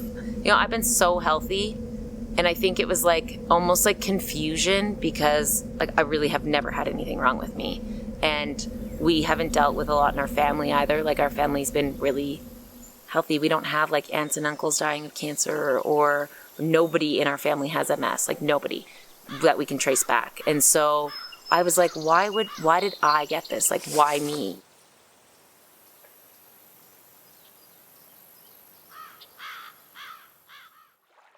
So when I found out, Jenny and I went off Instagram for 30 days. And that was one of the reasons behind it, was we just didn't know. I didn't know what to do. I was like, what if I wake up tomorrow and my legs don't work and I can't run the trip that I was supposed to run? Or what if I'm on a trip and something happens? Like, there's so many what ifs, and MS is this terrible disease that, like, it affects every single person differently, and you have no idea how it's going to affect you. And there's no signs. You know, the doctor was like, you might be fine for 40 years. He's like, but you might wake up tomorrow and not be able to get out of bed. He's like, and there's no rhyme or reason.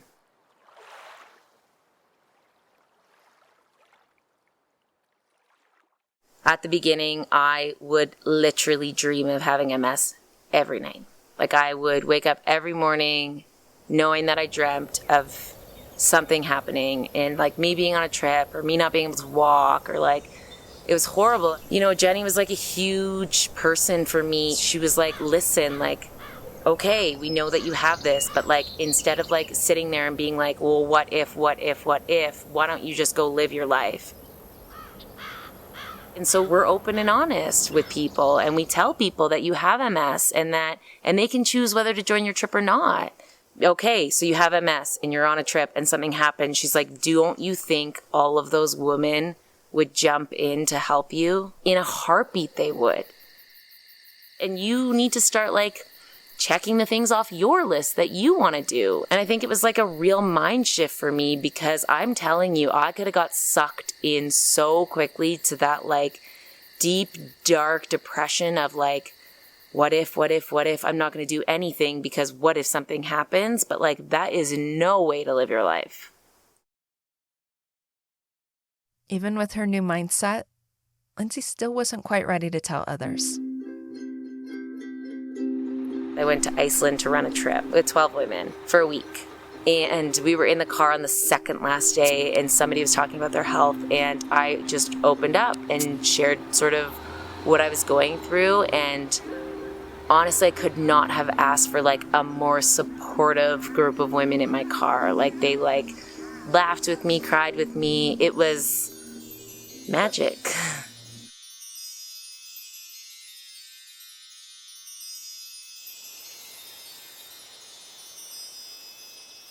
I think part of the reason why I felt brave enough to tell our audience was because of their reaction.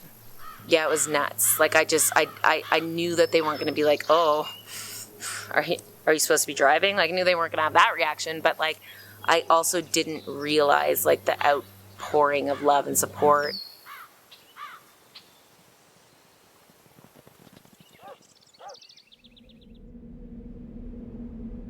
A lot of women, we feel now, like really open up on these trips about the health challenges, you know, no matter how big or how small. And I don't know if they open up any more now than they already did. When we first started this company, women just, when they get together around a campfire, you know, they just open up and they're vulnerable, and that's what makes us keep on doing these trips. And I mean, I'd like to hope my story has helped women open up or come forth or reach out to somebody, but in all reality, I'm not really sure.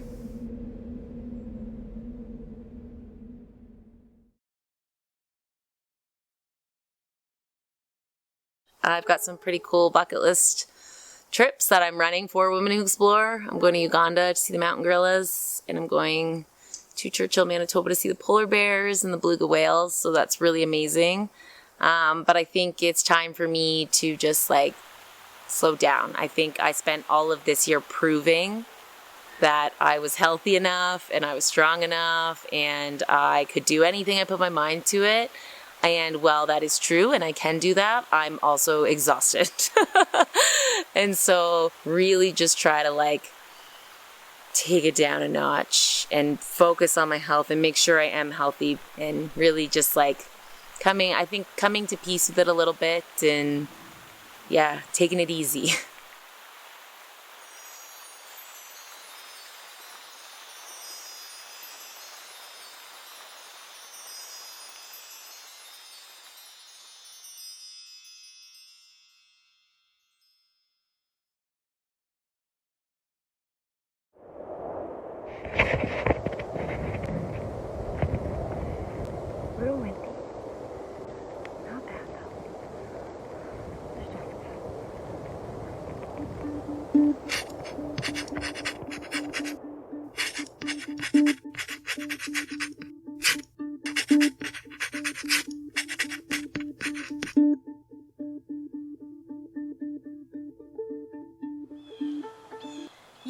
wrote a lot when I was a kid. I did. I didn't have any like designs on becoming a writer or anything, but I just like, I was good at it from a young age. And I remember, I think it was 4th grade was the first time that I ever read one of my stories to the class, and they loved it. And I got this great reaction, and I was like, wow, my imagination just like got a reaction from people. It was a pretty big deal. I kind of kept writing off and on, but it didn't really sort of take off until I was living in Alaska.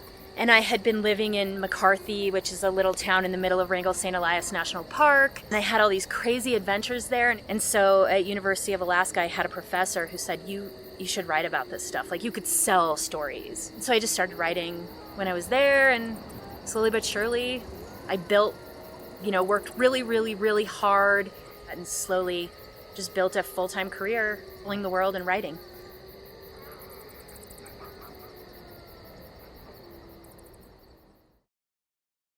Tracy wrote an essay for Backpacker magazine in 2007 entitled The Source of All Things, and this essay would eventually develop into a book. I like to separate out the essay and the book. It was 2 completely different writing experiences and 2 different emotional experiences. For the essay, I hiked with my stepfather into the Sawtooth Mountains of Idaho to basically question him about my memories of what had happened versus the narrative that everybody else believed about what had happened.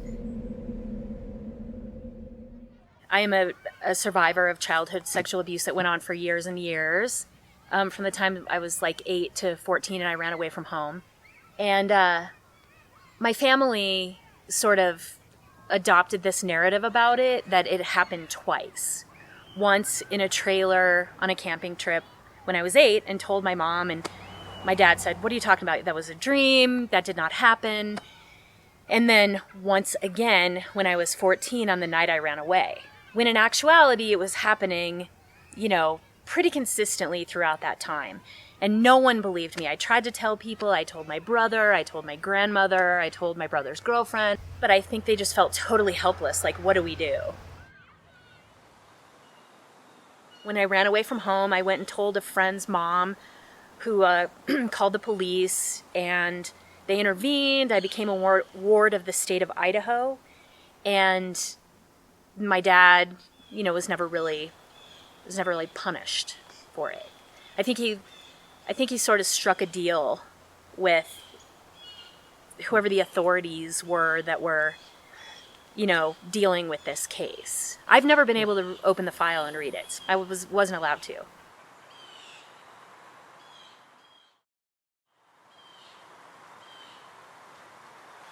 My parents stayed married after the abuse, and they stayed in my life. I chose to stay in their lives.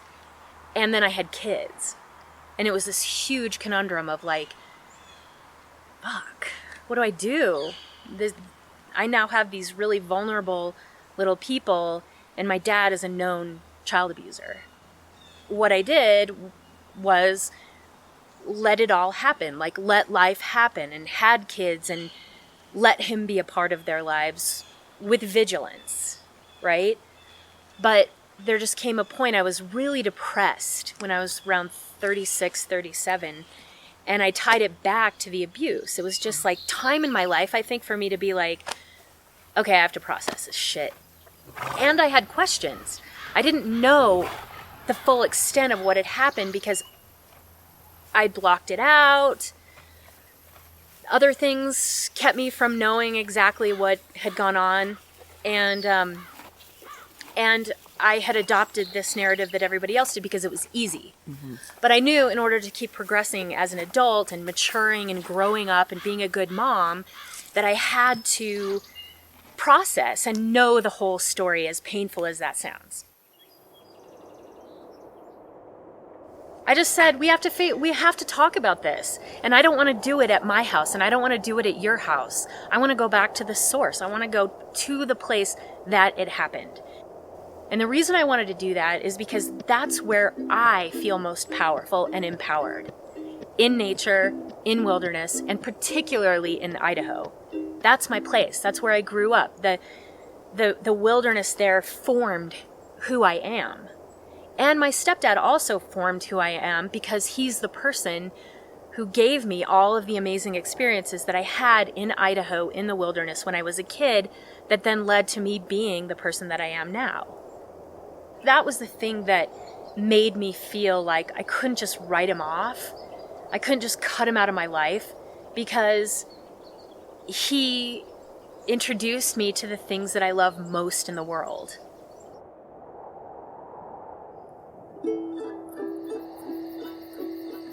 So I decided to hike with my dad into the Sawtooth. To his credit, he was like, yeah, let's go do it. And I didn't know what was going to happen. All I knew is that we were going to go to this place called the Temple, which is a 3-day hike into the Sawtooths. We talked about it here and there on the hike, but a lot of the hike was silent. It was harrowing, completely re-traumatizing. The whole time I was like, why am I doing this? What am I doing? Could he harm me? Am I going to kill him? We went to the temple, and he answered the questions that I have, which were, when did the abuse start? When did it end? How many times did it happen? And why did you do it? Now, I knew when it started. I knew when it ended, but I wanted him to confirm the memories that I had. And the hardest part about this story is that I, in my mind, had a number. Like, oh, it happened a dozen times. And I am blowing it out of proportion. And how messed up can I be from that? Like, 12 times your dad abuses you. What's the big deal? Move on. When in reality, the number that he told me was much higher than that. So hearing that was incredibly painful. And then hearing why was also incredibly painful. And then having to hike back out of the Sawtooths with this new information and with him was almost unbearable. I came out of the Sawtooths and I remember sitting in the airport and I called my editor at Backpacker and I just broke down. I was like, I honestly really don't think I can write about this. I can't. Like, I don't even know where to begin. I don't know what to do. I just started on staff at Backpacker. And I knew once I wrote this essay, like, everyone was going to know this whole new thing about me that would blow my exterior persona, just shatter it. I thought I would be tainted in some way, and I also thought I would get judgment for writing about it.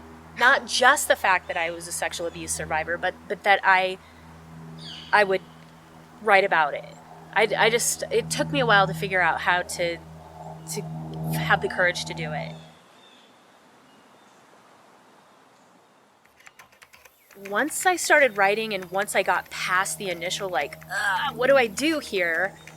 Then it was the most amazing writing experience I had had up to that point in my life. Because all of a sudden I could see myself as a character in a story, and I could see the little girl that I had once been, and I had so much compassion for her and so much love for her, and she was a badass. And I was like, you were a cool little girl in Idaho, like this scrappy little thing that got fucked over, and you dealt with it. And so it was this cool experience of me almost mothering her and letting her shine in this story. There's power and magic in writing about something authentically that's that difficult.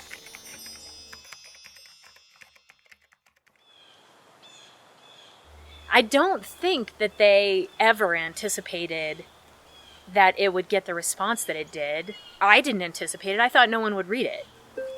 They got more letters about that story than they'd gotten for any story in their 30-year history, and some of them were not nice. Some of them were like, what the hell is a story like this doing in Backpacker? I don't come to Backpacker to read about stories like this. But it won the National Magazine Award. It beat stories in Harper's, The New Yorker, Glamour, and the Antioch Review. I gave it to my dad to read. He went somewhere hidden and read it, and I thought he was going to refute some stuff, like, oh, it didn't happen that way, I don't know, I don't remember it, blah, blah, blah. And he didn't. And again, I keep saying to his credit, but he was ready to take the heat for what he had done. And I think that's commendable.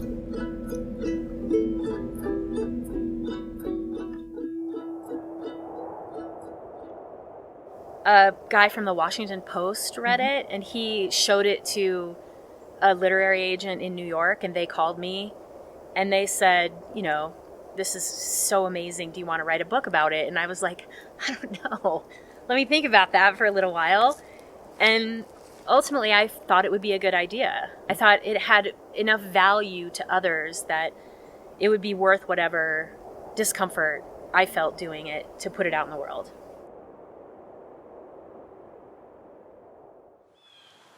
It was very difficult, yeah. You know, my husband built me a writing studio separate from our house, and every day I'd have to march away from the laughter and hugs and warmth of our family, even if it was just a couple hundred yards away, and go into a place that was incredibly dark and painful and stressful. Because not only am I telling the story of my abuse, I'm a writer, and I put a lot of value in the work that I put out in the world. And so I had the double sort of job of telling this story and also trying to write it really, really, really well. There's all these different nuances to my story, and so it's not like you can't package it. It's hard to have an elevator speech for it. It's hard to, like, for the marketing people, you know, it was a story about forgiveness. That's what they did. That's challenging, and it's not right for everyone.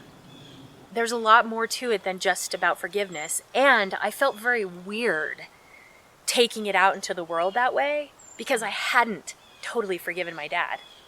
I'd forgiven one layer of what had happened, but there was more that I would have to work through over the years, and yet a book comes out on a timeline, right? And a book has a beginning, middle, and end. It appears that the experience is over. That was my path. That was the path that I was on, and I had to complete it. And there were times when I thought that I would give the advance back. I thought I couldn't do it. I had insomnia for so many nights. And so to kind of take breaks from it, I would just put it aside for weeks at a time, and I would just have to go be in nature and just like burn it out of my body. Literally, physically, like sweat it away. And then come back and be a mom and be a wife and take care of my family and write this terrible story.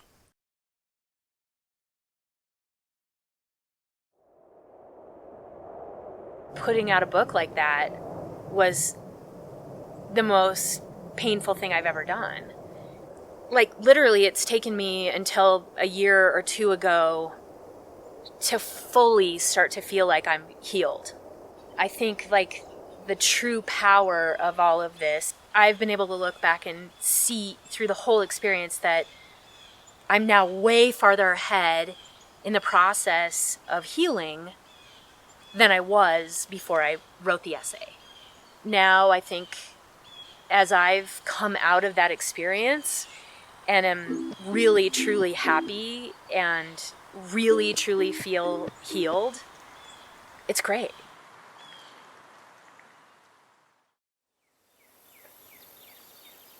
Survivors are like everybody else. You know, we're all just doing the best we can with this horrible fate that we were given in life. And society loves to put survivors in different silos and different definitions and say, oh, survivors are this way. Oh, survivors are that way. Well, I've been many, many types of a survivor over my life. And it's just a continuum. I'm not done right now. Just because I'm in a good place with it right now doesn't mean that I will not have to go back and excavate and work on some other element of it down the line.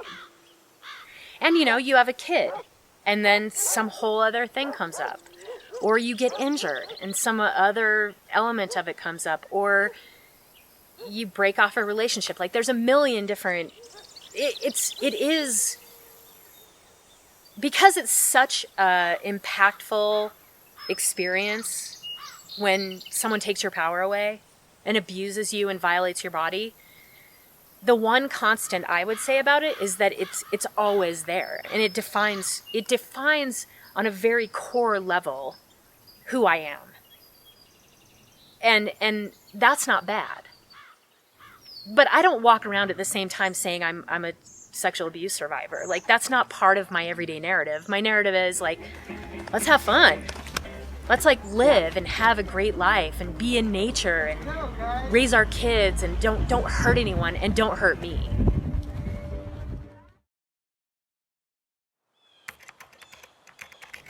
The biggest win in this whole scenario was writing that essay.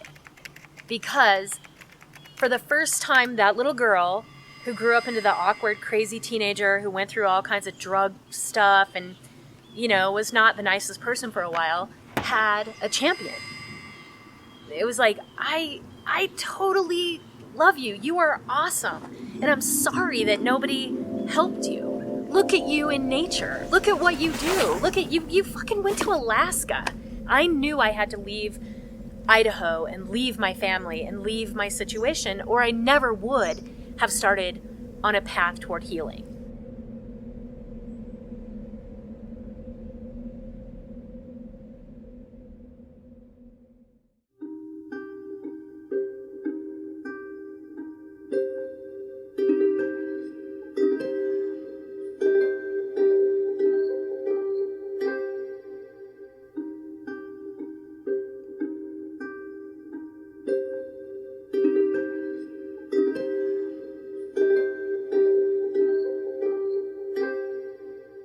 The English Channel, as I got into it, it was crazy how many more parallels there were. And it was like this respect for nature, but also trusting yourself and believing that what you're doing is the right thing. When I'm sharing parts of myself and it's relatable to somebody else, then, you know, we're all healing together. I was in 100 pieces on the ground, and I had to put myself back together, you know, as a broken person, and which is not a bad thing. I feel like being a broken person makes you so much more open to life. You have to do what feels good, no matter what. I don't care if someone else tells you it's a bad idea or it's not going to work. What do you feel? The thing that I share with my dad is the love of the outdoors and nature, and I think what he was most happy about was that I found a way to do it my own way, as opposed to doing it how I thought I should. I have no idea where that doubt would even come from, but it was there. And I think everybody that has an illness that goes undiagnosed feels that way. Like, am I just crazy? Like, does my leg really hurt this much? Or, like, does it actually hurt this much?